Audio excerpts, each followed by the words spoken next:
Sumainyo ang Panginoon. at sumaiyo rin. Ang mabuting balita ng Panginoon ayon kay San Mateo. Papuri sa iyo, Panginoon.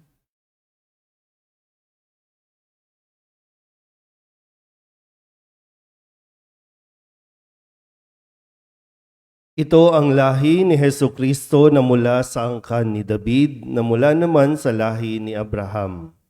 Si Abraham ang ama ni Isaac, si Isaac ang ama ni Jacob, na ama ni Huda at ng kanyang mga kapatid. Naging anak naman ni Huda kay Tamar, sina Fares at Zara. Si Fares ang ama ni Esrom at si Esrom ang ama ni Aram. Si Aram ang ama ni Aminadab. Si Aminadab ang ama ni Naason na ama naman ni Salmon. Naging anak ni Salmon kay Rahab si Bus. At naging anak naman ni Bus kay Ruth si Obed. Si Obed ang ama ni Hese na ama ni Haring David. Naging anak ni David si Solomon sa dating asawa ni Urias. Si Solomon naman ang ama ni Roboam. Si Roboam ang ama ni Abias at si Abias ang ama ni Asa. Si Asa ang ama ni Josaphat at si Josaphat ang ama ni Horam na siya namang ama ni Uzias. Itong si Uzias ay ama ni Hotam na ama ni Akas at si Akas ang ama ni Ezekias. Si Ezekias ang ama ni Manases at si Manases ang ama ni Amos na ama naman ni Hosias. Si Hosias ang ama ni Jeconias at ng kanyang mga kapatid. Panahon noon ng pagkakatapon ng mga Israelita sa Babylonia. Matapos ang pagkakatapon sa Babylonia, naging anak ni Jeconias si Salatiel na ama ni Zorobabel.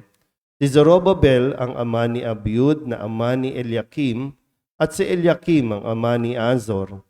Si Azor ang ama ni Zadok na ama ni Akim. Itong si Akim ang ama ni Eliud. Si Eliud ang ama ni Eleazar. Si Eleazar ang ama ni Matan na ama ni Jacob. At si Jacob ang ama ni Jose na asawa ni Maria. Si Maria naman ang ina ni Jesus na tinatawag na Kristo. Ganito ang pagkapanganak kay Jesucristo. Si Maria na kanyang ina at si Jose ay nakatakda ng pakasal. Ngunit bago sila ikinasal, si Maria ay natagpuang nagdadalang tao. Ito'y sa pamamagitan ng Espiritu Santo. Isang taong matuwid itong si Jose na kanyang magiging asawa, ngunit ayaw niyang mapahiya si Maria. Kaya ipinasya niyang hiwalayan ito ng lihim. Samantalang iniisip ni Jose ito, nagpakita sa kanya sa panaginip ang isang anghel ng Panginoon. Sabi nito sa kanya, Jose, anak ni David, huwag kang matakot na tuluyang pakasalan si Maria, sapagkat siya'y naglihi sa pamamagitan ng Espiritu Santo. Manganganak siya ng isang lalaki at ito'y pangangalanlan mong Jesus, sapagkat siya ang magliligtas sa kanyang bayan sa kanilang mga kasalanan. Nangyari ang lahat ng ito upang matupad ang sinabi ng Panginoon sa pamamagitan ng propeta. Maglilihi ang isang dalaga at manganganak ng isang lalaki at tatawagin itong Emmanuel. Ang kahulugay, kasama natin ang Diyos. Ang mabuting balita ng Panginoon. Pinupuri ka namin, Panginoong Hesukristo. Magsiupo na po. Isang magandang umaga po sa inyong lahat. Ngayon po ay kaarawan, pagdiriwang ng kaarawan o pagsilang ng mahal na Birhen Maria. Solidad Club po para sa kaarawan ng mahal na Birhen ng Solidad.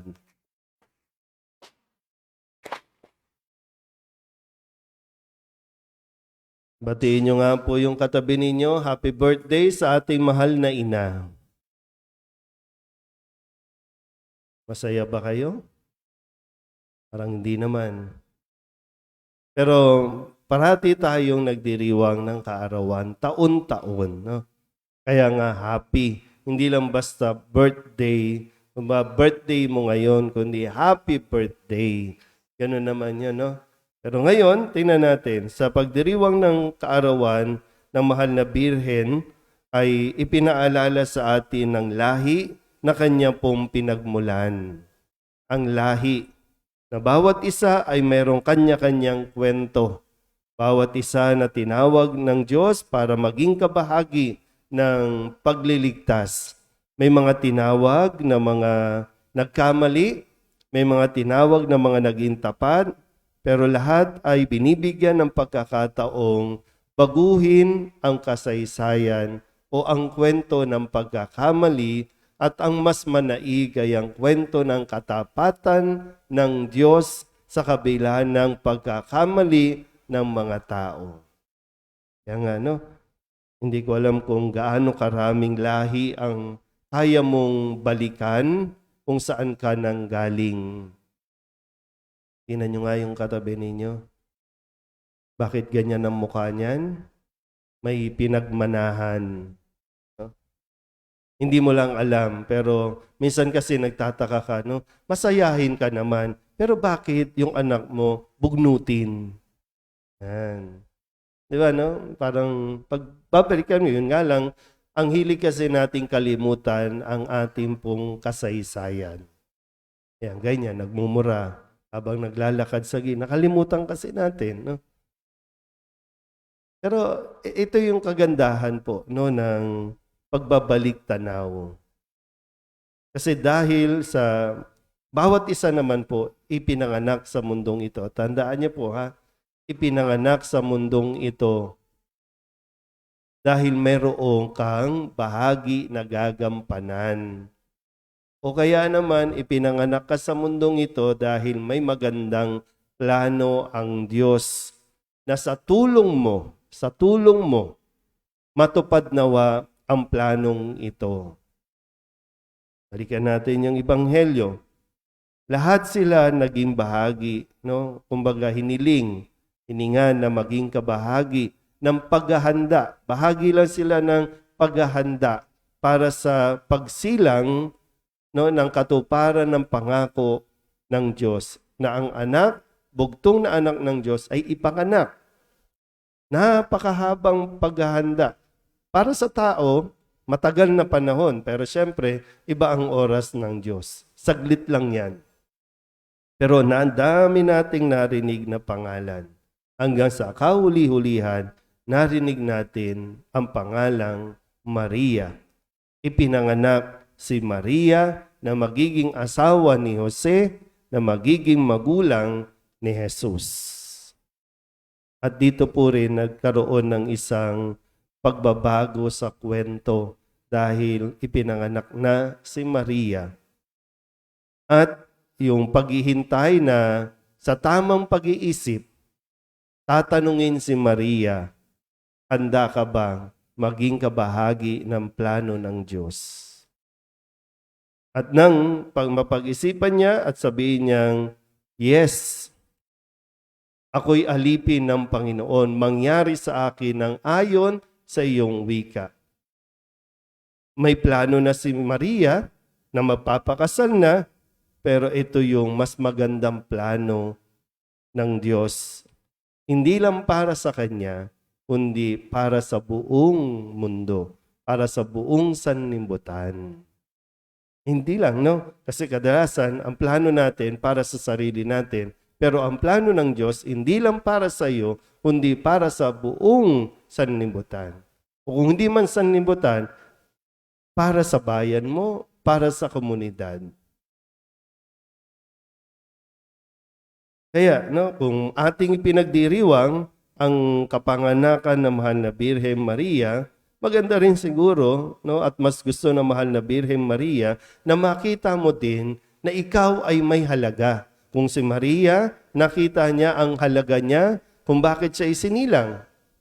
Hindi isinilang na isang prinsesa, hindi isinilang na isang mayaman, kundi isang simpleng babae, isang simpleng bata, pero nakita niya yung kanyang halaga dahil sa plano ng Diyos sa kanya. Sabihin niyo nga ulit sa katabi ninyo, may halaga ka. Kailangan mo din tingnan, makita mo, hindi ka pinanganak para magdala ng kabwisitan. Tandaan mo yan. At huwag kang matuwa na nagiging kabwisitan ka sa iba. Hindi ka ipinanganak para maging problema ka. At huwag nyo rin tingnan na ang bawat ipinapanganak ninyo ay kamalasan o problema ang dulot. Kasi crucial din yon. Kung paano mong pinalalaki ang bata, ipinamumulat sa kanya ang kanyang halaga, crucial yon sa inyo, sa ating mga matatanda. Sa mga batang ito, di natin alam kung pagdating ng araw, ito ba ang mga susunod na magiging pari ng simbahan? O ito yung mga susunod na barangay chairman o mayor? Depende sa pagpapakilala natin. Depende sa pagtuturo natin. Kaya lang, kung ikaw mismo, sa sarili mo din, nasaan ka nga? Nandun ka ba sa nakita mo ang halaga na kaya ka isinilang para tumulong na baguhin ang pagkakamali o inuulit mo ang pagkakamali ng iyong lahi o ng iyong pamilya? Ano ba? Sa puntong ito ng buhay natin, naitama mo ba ang pagkakamali ng iyong magulang?